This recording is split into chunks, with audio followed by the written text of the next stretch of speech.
Hi hello నమస్తే welcome to CO TV. నేను మీ కృష్ణవేణి. చమురు సంపదతో తులతూగిన దేశం నేడు ఆకలితో అల్లాడుతోంది. ఆకాశాన్నంటుతున్న ధరలు, పాతాళానికి పడిపోయిన కరెన్సీ విలువతో ఆ దేశ ప్రజలు కడుపు మండింది. వారి సహనం కట్టలు తెంచుకొని రోడ్లపైకి చేరింది. తిరుగుబాటు రూపంలో విస్ఫోటనంగా మారి ఇరాన్ను దహించి వేస్తోంది. ఇరాన్లో ప్రజా ఆగ్రహం ఎటువైపు దారి తీయబోతోంది? ఉరుము ఉరిమి మంగళం మీద పడ్డట్టు ఈ ఆగ్రహ జ్వాలలు సుప్రీం లీడర్ కిందకు నీళ్లు తెస్తాయా? ఏళ్లకు ఏళ్లుగా ఇరాన్ను ఏలుతున్న ఖమేనీ పని ఖతమేనా? ఇరాన్లో ఆగ్రహ జ్వాలల వెనుక అమెరికా, ఇజ్రాయెల్ నిఘా సంస్థల హస్తముందా? అంతర్యుద్ధంతో అట్టడుగుతున్న ఇరాన్పై నేటి ప్రత్యేక కథనం. ఇరాన్ అగ్నిగుండంగా మారింది. దశాబ్దాల నియంతృత్వం, పాతాళానికి పడిపోయిన ఆర్థిక వ్యవస్థ, ఆకలి కేకల మధ్య ఆ దేశ ప్రజలు వీధులకెక్కారు.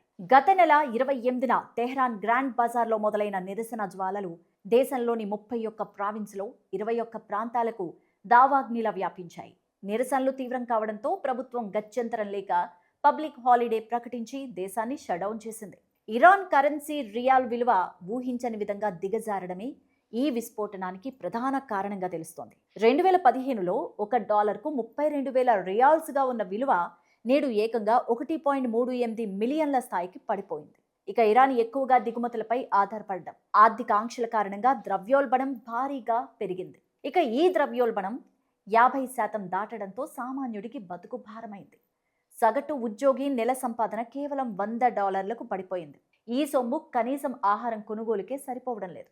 ఆర్థిక సంక్షోభం వల్ల ఇరాన్లో ఆహార పదార్థాల ధరలు 72%, ఆరోగ్య సంబంధిత వస్తువుల రేట్లు 50% పెరిగిపోయాయి.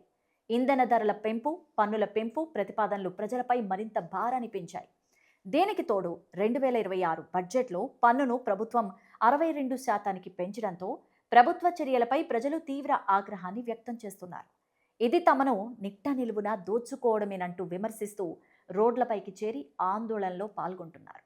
ఇక టెహ్రాన్లోని గ్రాండ్ బజార్ ఇరాన్ ఆర్థిక జీవనాడి. గత నెల 28వ తేదీన ఇక్కడి వ్యాపారులు షట్టర్లు మూసివేసి రోడ్లపైకి రావడంతో దేశం ఒక్కసారిగా స్తంభించిపోయింది. 1979లో ఇరాన్ రాజరికాన్ని కూల్చివేసి ఇస్లామిక్ విప్లవం రావడానికి ఈ గ్రాండ్ బజార్ సమ్మెలే నాంది పలికాయి. ఇప్పుడు మళ్ళీ అదే పునరావృతం అవుతూ ఉండడంతో పాలకుల్లో వణుకు మొదలైంది.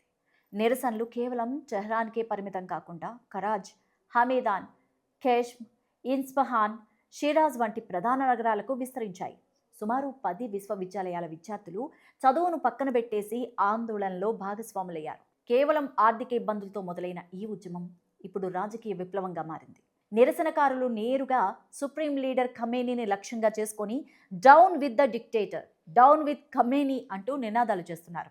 నియంతలకు మరణశిక్ష విధించాలంటూ ప్రజలు నేరుగా దేశ నాయకత్వానికి వ్యతిరేకంగా గళమెత్తుతున్నారు. ఆర్థిక పరిస్థితి చేయి దాటిపోవడంతో సెంట్రల్ బ్యాంక్ గవర్నర్ రాజీనామా చేశారు. గతంలో విఫలమైన విధానాలు అమలు చేశారని పార్లమెంట్ చేత తొలగించబడిన హెమ్మతిని మళ్లీ నియమించడంపై ప్రజలు మరింత ఆగ్రహాన్ని వ్యక్తం చేస్తున్నారు. నిరసన జ్వాలలతో రగులుతున్న ఇరాన్లో ప్రభుత్వం ద్వంద్వ వ్యూహాన్ని అమలు చేస్తోంది.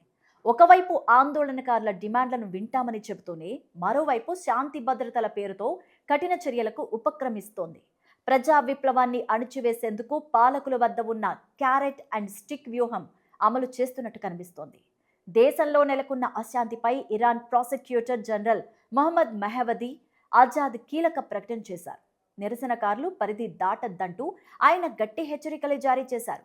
ప్రజలు తమ ఆర్థిక ఇబ్బందులపై శాంతియుతంగా నిరసనలు తెలిపితే తమకేమీ ఇబ్బంది లేదంటూనే వార్నింగ్ ఇస్తున్నారు. నిరసనల పేరుతో ప్రభుత్వ ఆస్తులను ధ్వంసం చేసినా, ప్రజా జీవనానికి విఘాతం కలిగించినా లేదా భద్రతా దళాలపై దాడులకు దిగినా తగిన విధంగా స్పందిస్తామని హెచ్చరించారు. శాంతి భద్రతలకు ముప్పు వాటిల్లితే చట్టం తన పని తాను చేసుకుంటూ పోతుందని స్పష్టం చేశారు. ప్రభుత్వం ఆందోళనకారులను చర్చలకు పిలిచినప్పటికీ క్షేత్రస్థాయిలో పరిస్థితి భిన్నంగా ఉంది. ఒకవైపు అధ్యక్షుడు పెజెష్కియాన్ ప్రజల కోపాన్ని చల్లార్చే ప్రయత్నాలు చేస్తుండగా, మరోవైపు విప్లవ దళాలు వీధుల్లో భారీగా మోహరిస్తున్నాయి. ఇప్పటికే పలు నగరాల్లో ట్రియర్ గ్యాస్ ప్రయోగాలు, లాఠీ చార్జీలు జరుగుతున్నాయి. ఇంటర్నెట్ సేవలను అడ్డుకోవడం ద్వారా సమాచార మార్పిడిని నియంత్రించే ప్రయత్నం కూడా జరుగుతోంది. 2022లో మహ్సా అమీనీ మరణం తర్వాత ఇరాన్ ఎదుర్కొంటున్న అతిపెద్ద ప్రజా విప్లవం ఇదే అని చెప్పాలి. ప్రభుత్వం ఆంక్షలతో అణిచివేయాలని చూస్తున్నా ఆర్థిక కష్టాల్లో ఉన్న ప్రజలు మాత్రం చావో రేవో తేల్చుకోవడానికి సిద్ధమైనట్టు కనిపిస్తోంది. ప్రజాగ్రహంతో ఇరాన్లో పరిస్థితి ప్రస్తుతం గందరగోళంగా ఉంది.